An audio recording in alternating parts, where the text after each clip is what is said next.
ദിശ അക്കാഡമിയുടെ പുതിയൊരു ക്ലാസ്സിലേക്ക് എല്ലാവർക്കും സ്വാഗതം. നമ്മൾ ഇന്ന് വീണ്ടും CGL-ന്റെ ഒരു മിക്സഡ് PYQ ആണ് ചെയ്യാനായിട്ട് പോകുന്നത്. കൂടുതലും പൊളിറ്റിയുടെ ക്വസ്റ്റ്യൻസ്, എക്കണോമിക്സിന്റെ ക്വസ്റ്റ്യൻസ് ഒക്കെ എടുത്തിട്ടുണ്ട് കേട്ടോ. അപ്പോൾ CGL പ്രാക്ടീസ് ചെയ്യുന്ന CGL-ന് വേണ്ടിയിട്ട് തയ്യാറെടുത്തുകൊണ്ടിരിക്കുന്ന എല്ലാവരും നമ്മുടെ സെഷൻസ് മാക്സിമം പ്രയോജനപ്പെടുത്താനായിട്ട് ശ്രമിക്കുക. നിങ്ങൾക്ക് ക്വസ്റ്റ്യൻസ് എത്തിക്കുക എന്നുള്ളതാണ് എൻ്റെ മെയിൻ ലക്ഷ്യം. അപ്പോൾ ക്വസ്റ്റ്യൻസ് നിങ്ങൾ നോക്കുക, നിങ്ങൾക്ക് അതുമായിട്ട് റിലേറ്റ് ചെയ്ത കുറച്ച് ഫാക്ട് പഠിക്കാൻ നിങ്ങൾക്ക് ഒട്ടും കിട്ടുന്നില്ല എന്ന് തോന്നുന്ന ആ പോർഷൻ എടുത്ത് വെച്ച് നിങ്ങൾ പഠിക്കാനായിട്ട് ശ്രമിക്കുക. അപ്പം CGL ക്ലിയർ ചെയ്യാനായിട്ട് ആ ഒരു GK പോർഷനിൽ വളരെ ബേസിക് ക്വസ്റ്റ്യൻസും ചോദിക്കുന്നുണ്ട്. നമ്മൾ ഇത്രയും ഷിഫ്റ്റിന്റെ ക്വസ്റ്റ്യൻസ് എടുത്ത് പരിശോധിക്കുമ്പോൾ നമുക്ക് ആൻസർ ചെയ്യാവുന്ന ക്വസ്റ്റ്യൻസ് ഒരുപാടുണ്ട്. അപ്പൊ അത് നമ്മൾ കറക്റ്റ് ആയിട്ട് അത് കിട്ടിയെങ്കിൽ മാത്രമേ നമുക്ക് ആ ഒരു കട്ട് ഓഫ് ക്ലിയർ ചെയ്യാനായിട്ട് പറ്റുള്ളൂ. അപ്പൊ മാക്സിമം മെന്റൽ എബിലിറ്റി എല്ലാവരും ചെയ്യുന്നുണ്ടായിരിക്കും. ഇപ്പൊ ഈ ഒരു GK പോർഷനും കൂടി നമുക്ക് കിട്ടിയാലെല്ലാം നമുക്ക് ആ ഒരു കട്ട് ഓഫ് ക്ലിയർ ചെയ്യാൻ. അപ്പൊ ഇപ്പോഴത്തെ കട്ട് ഓഫ് ഒക്കെ അറിയാലോ, ഒരുപാട് കൂടി കൂടി പോവാണ് അല്ലെ. അപ്പൊ അതുകൊണ്ട് ആ ഒരു GK പോർഷൻ ഏറ്റവും പെട്ടെന്ന് ക്രാക്ക് ചെയ്യാൻ നിങ്ങൾക്ക് പറ്റുന്നത് ഈ പ്രീവിയസ് ക്വസ്റ്റ്യൻസ് ചോദിച്ചിരിക്കുന്ന എവിടെ നിന്നൊക്കെയാണെന്ന് നോക്കി നമുക്ക് അതുമായിട്ട് റിലേറ്റ് ചെയ്ത കുറച്ച് കാര്യങ്ങളൊക്കെ പഠിച്ചു വെക്കുക എന്നുള്ളത് ഒരു ഫാക്ട് തന്നെയാണ്. സോ നമുക്ക് കുറച്ച് ക്വസ്റ്റ്യൻസിലേക്ക് പോവാം. പുതിയ വർഷമാണ്, പുതിയ തീരുമാനങ്ങളൊക്കെ ആവും. ഞാൻ കഴിഞ്ഞ ക്ലാസ്സിലും പറഞ്ഞു, എല്ലാവരും ഈ ഒരു വർഷം ഏതെങ്കിലും ഒരു ലിസ്റ്റിൽ കയറും, ഉറപ്പായിട്ട് ഞാനൊരു ജോലിയിൽ എത്തും, എന്റെ ലക്ഷ്യത്തിലേക്ക് എത്തും എന്ന് മനസ്സിൽ ഉറപ്പിച്ചുകൊണ്ട് എല്ലാവരും പഠിക്കാനായിട്ടിരിക്കുക. അപ്പൊ എല്ലാവർക്കും ഓൾ ദി ബെസ്റ്റ്. നമുക്ക് കുറച്ച് ക്വസ്റ്റ്യൻസ് നോക്കാം കേട്ടോ. ചെറിയൊരു സെഷനാണ്, കുറച്ച് ക്വസ്റ്റ്യൻസ് ഇന്ന് എടുത്തിട്ടുള്ളൂ. Okay, first question okay. Which of the following features of the Indian constitution was borrowed from Irish constitution എന്നാണ് ചോദിച്ചിരിക്കുന്നത് കേട്ടോ. ഐറിഷ് കോൺസ്റ്റിറ്റ്യൂഷനിൽ നിന്ന് നമുക്കറിയാം, നമ്മൾ ഇന്ത്യക്ക് ഒരു കോൺസ്റ്റിറ്റ്യൂഷൻ തയ്യാറാക്കുക എന്ന് പറയുന്ന ആ ഒരു സംഭവം വന്നപ്പോൾ തന്നെ നമ്മൾ എന്ത് ചെയ്യുന്നുണ്ട്, പല ഒരു കോൺസ്റ്റിറ്റ്യൂന്റ് അസംബ്ലി രൂപീകരിക്കുന്നുണ്ട്. അതിനുശേഷം പല കമ്മിറ്റീസ് ആയിട്ട് ഡിവൈഡ് ചെയ്ത് പല സെക്ഷൻസും അങ്ങോട്ടും ഇങ്ങോട്ടും ഒക്കെ തിരിച്ചു കൊടുത്തു. പിന്നെ നമ്മൾ സ്വന്തമായിട്ട് തീരുമാനമെടുത്ത കുറച്ച് കാര്യങ്ങൾ അല്ലാതെ നമ്മൾ പുറത്തെ രാജ്യങ്ങളിൽ നിന്നും പല കോൺസ്റ്റിറ്റ്യൂഷൻസ് പഠിച്ചതിൽ നിന്നും അവിടുന്ന് നമ്മൾ ബോറോ ചെയ്ത കുറച്ച് കൺസെപ്റ്റുകളുണ്ട്. അപ്പം സ്ഥിരമായിട്ട് ചോദിക്കുന്ന ഒരു പോർഷൻ ആണ് ഈ ബോറോ ചെയ്ത കൺസെപ്റ്റുകളൊക്കെ ഏതൊക്കെ രാജ്യങ്ങളിൽ നിന്നാണെന്നുള്ളത്. സോ ഉറപ്പായിട്ട് നിങ്ങൾ അത് പഠിച്ചു വെച്ചേക്കണം. കോൺസ്റ്റിറ്റ്യൂഷൻ പഠിക്കുമ്പോൾ ഞാൻ എപ്പോഴും പറയും, എന്താ വേണം നിങ്ങളുടെ കയ്യിൽ, പാർട്ട് എഴുതിയത് കറക്റ്റ് ആയിട്ട് വേണം. പാർട്ട് 1 തൊട്ട് 25 വരെ ഏത് ആർട്ടിക്കിൾ തൊട്ട് ഏത് ആർട്ടിക്കിൾ വരെ എന്നുള്ളത് കറക്റ്റ് ആയിട്ട് വരണം. അതുപോലെ തന്നെ പാർട്ട്, അതുപോലെ ഷെഡ്യൂൾസ് ഇത് ഇത്രയും നിങ്ങൾ കറക്റ്റ് ലിസ്റ്റ് ആക്കി നിങ്ങളുടെ കയ്യിൽ ഉണ്ടാവണം കേട്ടോ. അപ്പൊ ഏകദേശം നിങ്ങൾക്ക് ആർട്ടിക്കിൾസ് ചോദിക്കുമ്പോൾ ആ ഹെഡിങ് അകത്തുള്ള ആർട്ടിക്കിൾസ് ഏതൊക്കെ പോർഷനിലാണ് വരുന്നതെന്ന് നിങ്ങൾക്ക് അറിഞ്ഞിരിക്കാനായിട്ട് പറ്റും. അതുകൊണ്ട് ഉറപ്പായിട്ട് നിങ്ങൾ അത് നോക്കിക്കോണം. അപ്പൊ ഇവിടെ ഓപ്ഷനിൽ എന്തൊക്കെയാ, directive principles of state policy, concurrent list, fundamental rights, rule of law അല്ലെ. അപ്പൊ ഈ ഓപ്ഷനിൽ നിന്ന് നിങ്ങൾക്ക് ഏതൊക്കെ കിട്ടും? ആൻസർ വരുന്നത് നമുക്ക് ഐറിഷ് കോൺസ്റ്റിറ്റ്യൂഷനിൽ നമ്മൾ എടുത്തിട്ടുള്ളത് directive principles of state policy ആണ് കേട്ടോ. Directive principles of state policy എവിടുന്ന എടുത്തിട്ടുള്ളത്? ഐറിഷ് കോൺസ്റ്റിറ്റ്യൂഷൻ എന്നാണ്. അതുപോലെ കൺകറന്റ് ലിസ്റ്റ് എവിടുന്ന എടുത്തിട്ടുള്ളത്? കൺകറന്റ് ലിസ്റ്റ് ഓസ്ട്രേലിയയുടെ കോൺസ്റ്റിറ്റ്യൂഷനിൽ നിന്നാണ് എടുത്തിട്ടുള്ളത്. ഓസ്ട്രേലിയയുടെ കോൺസ്റ്റിറ്റ്യൂഷനിൽ നിന്നാണ് കൺകറന്റ് ലിസ്റ്റ് എടുത്തിട്ടുള്ളത്. ഫണ്ടമെന്റൽ റൈറ്റ്സ് നമ്മൾ USA കോൺസ്റ്റിറ്റ്യൂഷനിൽ നിന്നാണ് എടുത്തിട്ടുള്ളത്. അതുപോലെ റൂൾ ഓഫ് ലോ എന്ന് പറയുന്നത് നമ്മൾ ഇംഗ്ലണ്ട് ആണ് കേട്ടോ. ഇംഗ്ലണ്ടിന്റെ കോൺസ്റ്റിറ്റ്യൂഷനിൽ ഇംഗ്ലണ്ടിൽ നിന്നും കടമെടുത്തതാണ് നമ്മൾ റൂൾ ഓഫ് ലോ എന്ന് പറയുന്ന കൺസെപ്റ്റ് എന്ന് പറയുന്നത്. അപ്പോൾ ഇതുമായിട്ട് റിലേറ്റ് ചെയ്ത് വേറെ കുറച്ചധികം പോർഷൻസ് ഉണ്ട്. USA നമ്മൾ കുറെ കാര്യങ്ങൾ കടമെടുത്തിട്ടുണ്ട്. പ്രിയാമ്പിൾ നമ്മൾ USA എന്നാണ് കടമെടുത്തത്. അതുപോലെ കുറച്ചധികം പോർഷൻസ് നമ്മൾ USA കടമെടുത്തിട്ടുണ്ട്. ജുഡീഷ്യൽ റിവ്യൂ, അതുപോലെ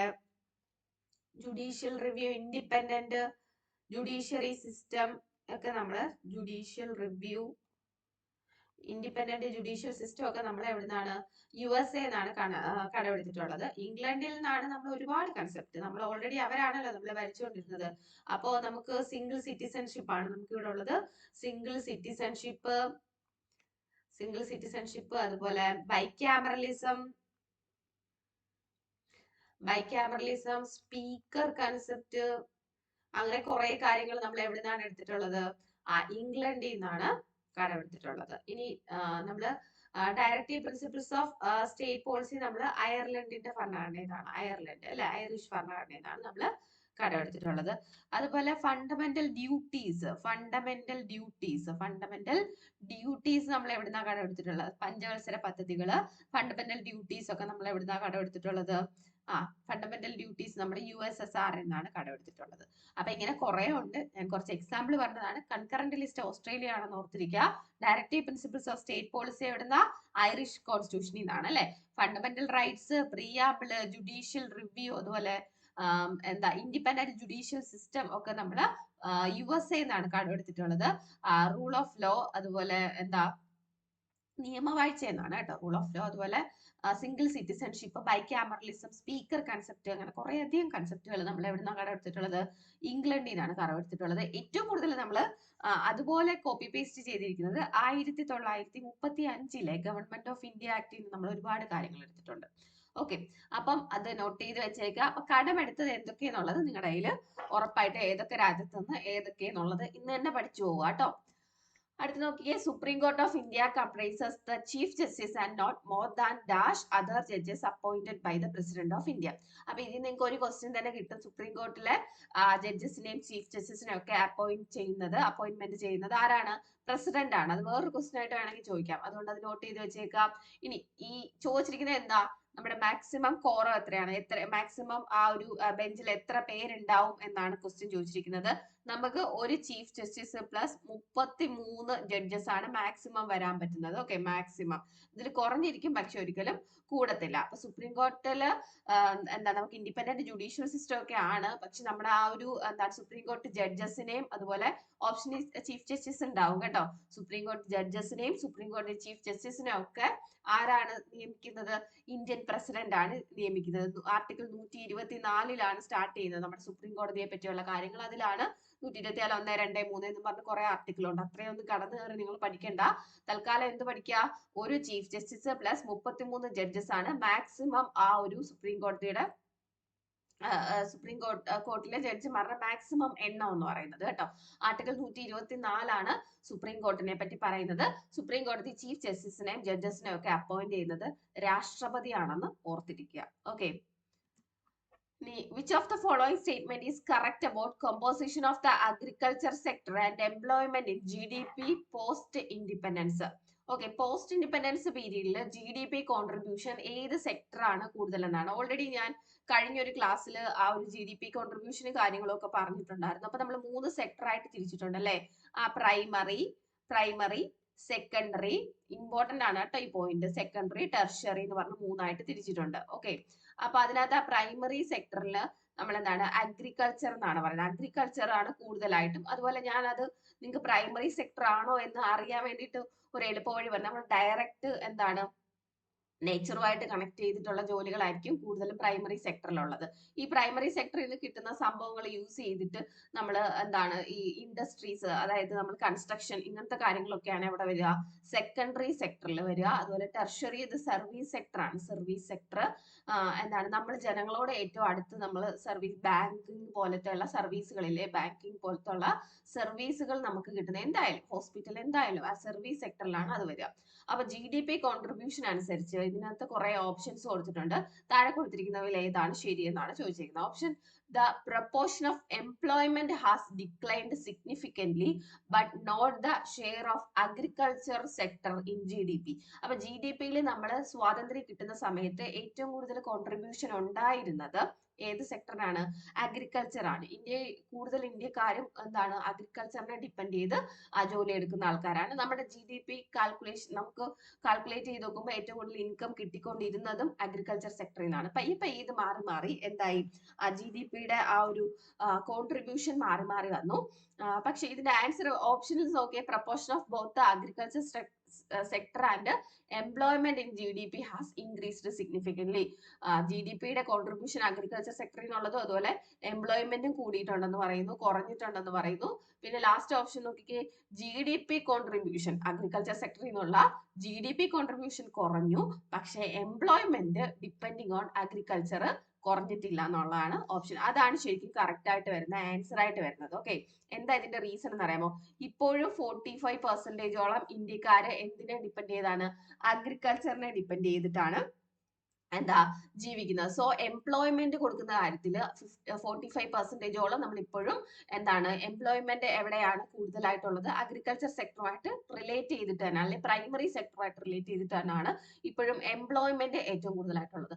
പക്ഷെ GDP കോൺട്രിബ്യൂഷൻ എടുക്കുവാണെങ്കിൽ അത് ഡിക്ലൈൻ ചെയ്ത് വരുവാണ് ചെയ്യുന്നത്. ഏതിന്റെ? ആ ഒരു പ്രൈമറി സെക്ടറിന്റെ GDP കോൺട്രിബ്യൂഷൻ. ഇപ്പൊ നമ്മൾ ലാസ്റ്റ് 2023-24 കണക്കെടുക്കുവാണെങ്കിൽ ഒരു ഏറ്റവും കൂടുതൽ ഇപ്പൊ നമുക്ക് GDP കോൺട്രിബ്യൂഷൻ ഏത് സെക്ടറിൽ നിന്നാണ്? ടെർഷറി സെക്ടറിൽ നിന്നാണ്. ടെർഷറി സെക്ടർ അല്ലെങ്കിൽ ഏതാണ് സർവീസ് സെക്ടറിൽ നിന്നാണ് ഏറ്റവും കൂടുതൽ നമുക്ക് എന്ത് കിട്ടുന്നത്, GDP കോൺട്രിബ്യൂഷൻ. അതൊരു 53% ഒക്കെ എന്താണ്, ടെർഷറി സെക്ടറിൽ നിന്നാണ്. ഈ ഏറ്റവും കുറവ് കിട്ടുന്നത് പ്രൈമറി സെക്ടറിൽ നിന്നാണ്. ഏറ്റവും കുറവ് ഒരു 17% ഒക്കെയാണ് ഏത് വരിക, പ്രൈമറി സെക്ടറിൽ നിന്നുള്ള. സെക്കൻഡറി സെക്ടർ അല്ലെങ്കിൽ ആ ഒരു ഇൻഡസ്ട്രീസ് ഒക്കെ വരുന്ന രണ്ടാമത്തെ സെക്ടറിൽ നിന്ന് ഒരു 30% ആണ് GDP കോൺട്രിബ്യൂഷൻ വരിക. അപ്പൊ GDP കോൺട്രിബ്യൂഷൻ വൈസ് ഏറ്റവും കൂടുതൽ ഇപ്പോൾ ഉള്ളത് ടെർഷറി സെക്ടർ ആണ്. പക്ഷെ ജോബ് ഏറ്റവും കൂടുതൽ ഡിപ്പെൻഡന്റ് ആയിട്ടുള്ളത് പ്രൈമറി സെക്ടർ തന്നെയാണ്. ആ ഒരു കാര്യം ഓർത്ത് വെച്ചേക്കുക. 3 സെക്ടർ ഏറ്റവും കൂടുതൽ ഈ ഒരു എന്താണ് പെർസെന്റേജ് ഒക്കെ ഒരുപാട് പ്രാവശ്യം ചോദിച്ചിട്ടുണ്ട്, എത്ര പെർസെന്റേജ് ആണ്. ലാസ്റ്റ് വരുന്നത് 53% primary sector, tertiary sector 17%, below 20% ആണ് പ്രൈമറി സെക്ടറിന്റെ കോൺട്രിബ്യൂഷൻ എന്ന് പറയുന്നത്. സെക്കൻഡറി സെക്ടർ 30% ആണ്. ഇങ്ങനെ എന്താണ് GDP കോൺട്രിബ്യൂഷന്റെ ബേസിസിൽ നിങ്ങൾ അടുക്കി വെക്കാനൊക്കെ പറയും. അതായത് GDP കോൺട്രിബ്യൂഷൻ കൂടി വരുന്ന എന്താ ബേസിസിൽ ഇത് എഴുതാനായിട്ട് പറയും. പ്രൈമറി ആണോ കൂടുതൽ, സെക്കൻഡറി, അങ്ങനെ എഴുതാനായിട്ട് പറയാം. അപ്പൊ ഏറ്റവും GDP കോൺട്രിബ്യൂഷൻ കൂടുതൽ ഏറ്റവും കൂടുതൽ ടെർഷറി സെക്ടറിനാണ്, സെക്കൻഡ് വരുന്നത് സെക്കൻഡറി ആണ്, ഏറ്റവും കുറവ് പ്രൈമറി സെക്ടറിനാണ്. അങ്ങനെയും ക്വസ്റ്റ്യൻസ് ചോദിച്ചിട്ടുണ്ട് കേട്ടോ. അപ്പൊ സെക്ടേഴ്സ് പഠിക്കുക, GDP കോൺട്രിബ്യൂഷൻ പഠിക്കുക, പിന്നെ അതുപോലെ തന്നെ ഈ നമ്മുടെ തൊഴിൽ ഏറ്റവും കൂടുതൽ ഡിപ്പെൻഡ് ചെയ്യുന്നത് അഗ്രികൾച്ചർ സെക്ടർ. ബാക്കി 2 സെക്ടറിലുമായിട്ട് ഡിവൈഡ് ചെയ്തിട്ടാണ് പോയേക്കുന്നത് കേട്ടോ. ബാക്കി 2 സെക്ടറിലുമായിട്ടാണ് അടുത്ത 45%, ബാക്കി 55% ഡിവൈഡ് ചെയ്ത് പോയേക്കുവാണ് ചെയ്യുന്നത്. ഓക്കെ, അടുത്ത ഞാൻ ജസ്റ്റ് എല്ലായ്പ്പോഴും പറയുന്ന കണക്ക് തന്നെ ഓൺലൈൻ ക്ലാസ്സും ഓഫ്ലൈൻ ക്ലാസ്സും നമുക്ക് ദിശയ്ക്ക് അവൈലബിൾ ആണ്. SSC, RRB, ബാങ്ക് കോഴ്സുകൾക്കായിട്ട് ഓഫ്ലൈൻ കോഴ്സസ് നിങ്ങൾക്ക് എല്ലാവർക്കും അറിയായിരിക്കും. ടോട്ടൽ നമുക്ക് 5 സെന്റേഴ്സ് ആണ് ഉള്ളത്. കൊല്ലം, കൊട്ടാരക്കര, തൃശ്ശൂർ, കാലിക്കറ്റ്, ട്രിവാൻഡ്രം. നിങ്ങൾക്ക് ഓഫ്ലൈൻ ആയിട്ട് പോയി കോഴ്സുകൾ എടുക്കാം. നല്ല രീതിയിലുള്ള കോച്ചിങ്, ഏറ്റവും നല്ല രീതിയിൽ ഇപ്പൊ SSC, RRB മേഖലയിലുള്ള എല്ലാ ടോപ്പിക്കുകളും കവർ ചെയ്തിട്ടുള്ള ഏറ്റവും ബേസിക് ആയിട്ടുള്ള ക്ലാസ്സുകൾ, നിങ്ങൾ ഇൻഡിവിജ്വൽ ആയിട്ട് ശ്രദ്ധിക്കുന്ന രീതിയിലുള്ള ഓഫ്ലൈൻ കോഴ്സുകൾ നിങ്ങൾക്ക് ഈ സെന്ററുകളിൽ അവൈലബിൾ ആണ്. അപ്പോൾ നിങ്ങൾക്ക് നമ്പർ നോട്ട് ചെയ്ത് വെച്ചിട്ട് സെന്റർ എവിടെയാണെന്നും മറ്റു ഡീറ്റെയിൽസും കാര്യങ്ങളും ഒക്കെ അറിയാൻ, ഫീ ഡീറ്റെയിൽസും കാര്യങ്ങളും ഒക്കെ അറിയാനായിട്ട് ഈ നമ്പറുകളിൽ കോൺടാക്ട് ചെയ്യാം കേട്ടോ.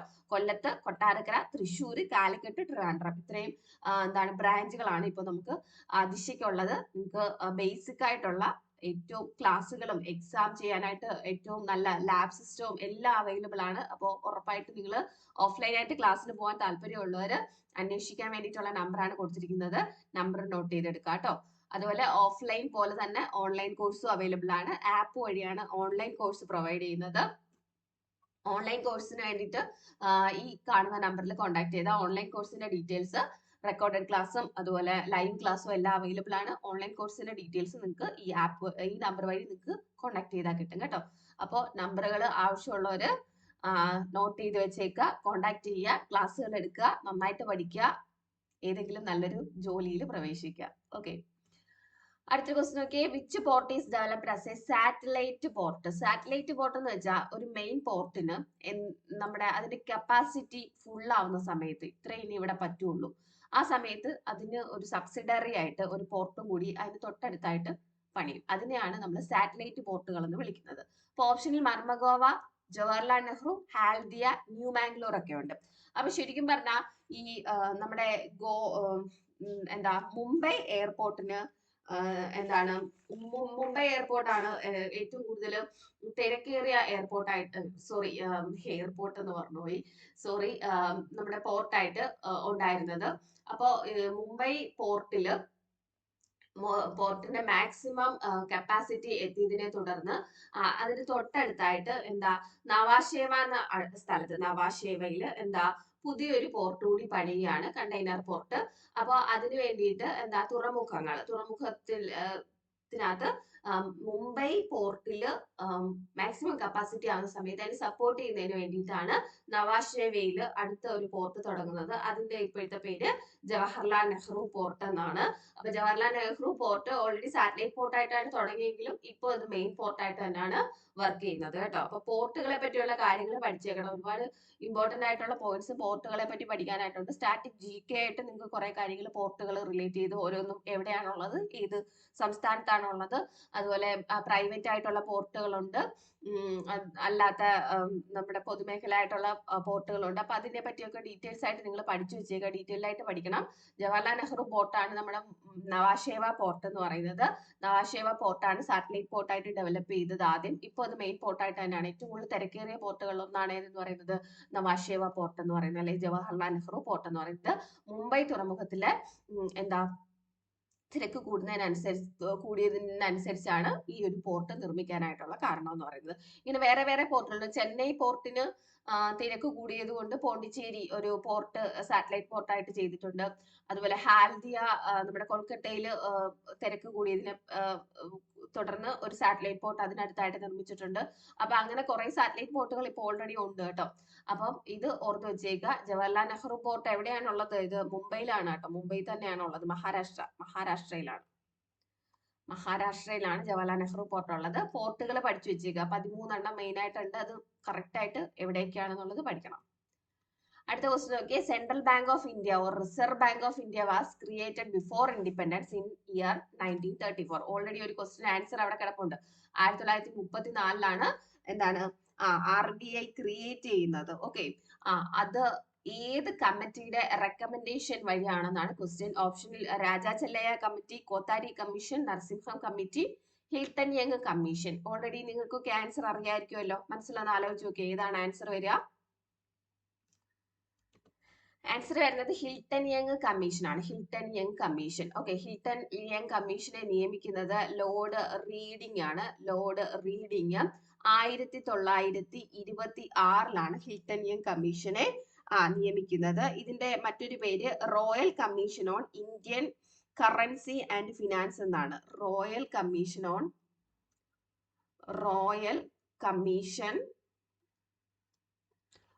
On Indian currency and finance എന്നറിയപ്പെടുന്നത് ഹിൽട്ടൺ യങ് കമ്മീഷൻ ആണ്. 1926 ലോർഡ് റീഡിംഗ് ആണ് ഈ കമ്മീഷനെ നിയമിക്കുന്നത്. ഇതനുസരിച്ച് 1934 എന്ത് ക്രിയേറ്റ് ചെയ്യുന്നു? RBI ക്രിയേറ്റ് ചെയ്യുന്നു. 1935 ഏപ്രിൽ 1 RBI എസ്റ്റാബ്ലിഷ്ഡ് എന്ന് പറഞ്ഞിട്ട് ചോദിക്കുകയാണ്. എസ്റ്റാബ്ലിഷ് ചെയ്ത സോറി ഡേറ്റ് ആണ് ചോദിക്കുന്നതെങ്കിൽ എന്താണ്?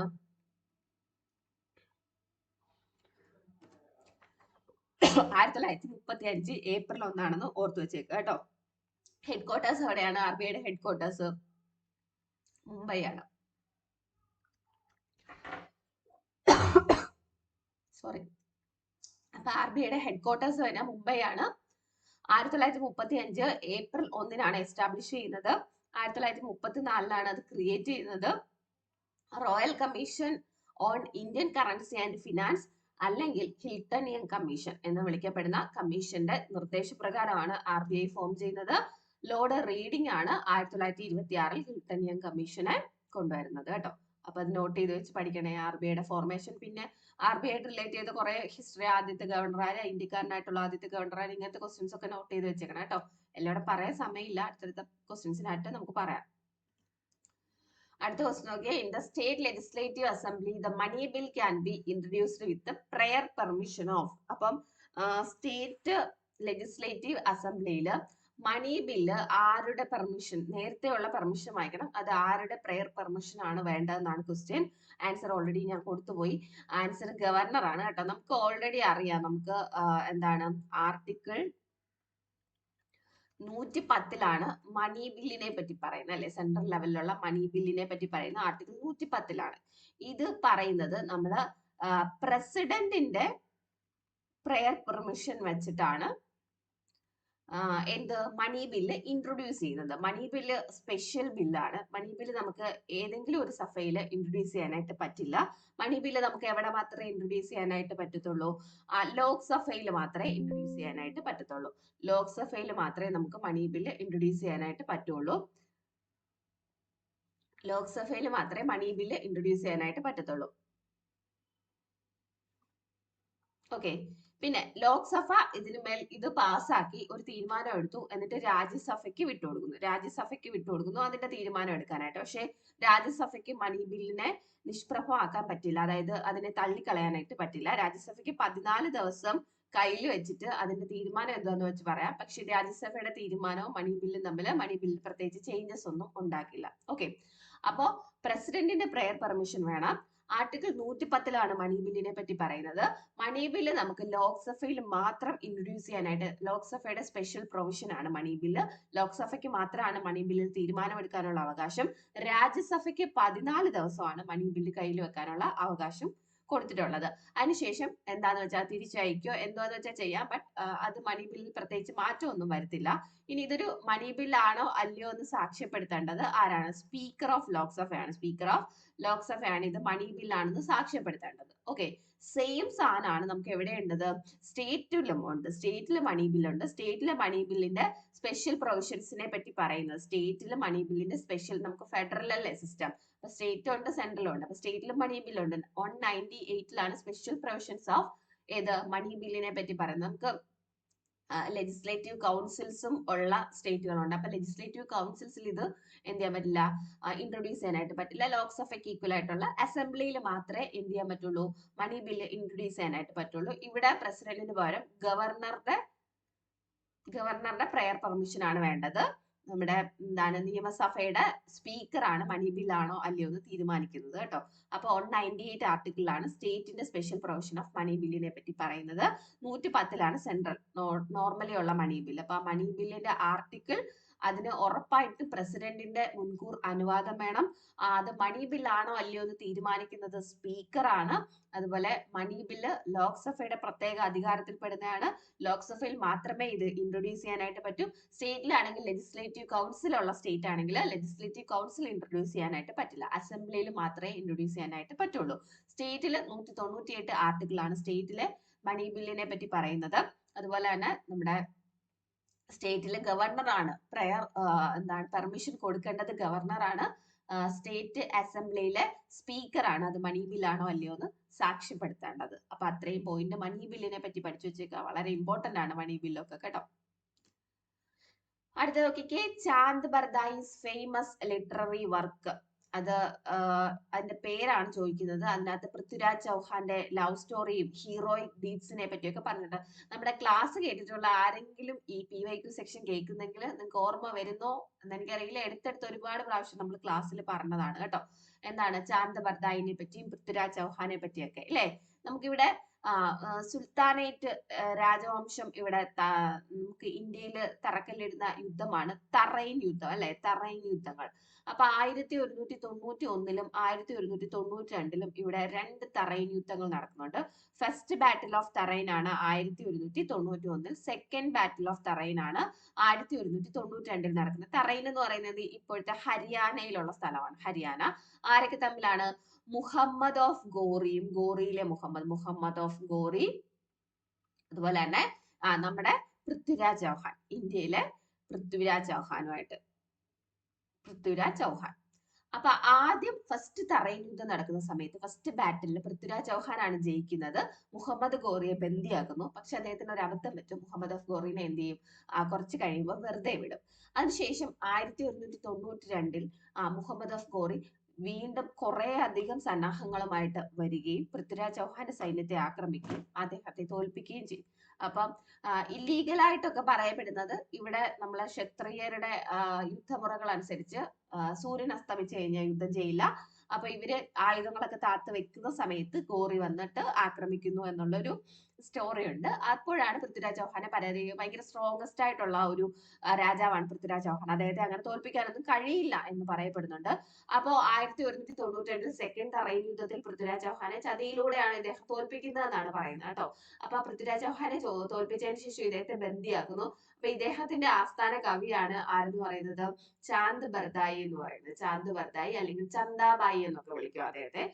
ചന്ദാബായി അദ്ദേഹമാണ് പൃഥ്വിരാജ് ചൗഹാനെ പറ്റിയുള്ള ഒരു എന്താ സ്റ്റോറി, അദ്ദേഹത്തിന്റെ ലവ് സ്റ്റോറിയും അദ്ദേഹത്തിന്റെ ഹീറോയിസത്തെ പറ്റിയൊക്കെ എഴുതി. അതിന്റെ പേര് പൃഥ്വിരാജ് റാസോ എന്നാണ് കേട്ടോ. പൃഥ്വിരാജ് റാസോ.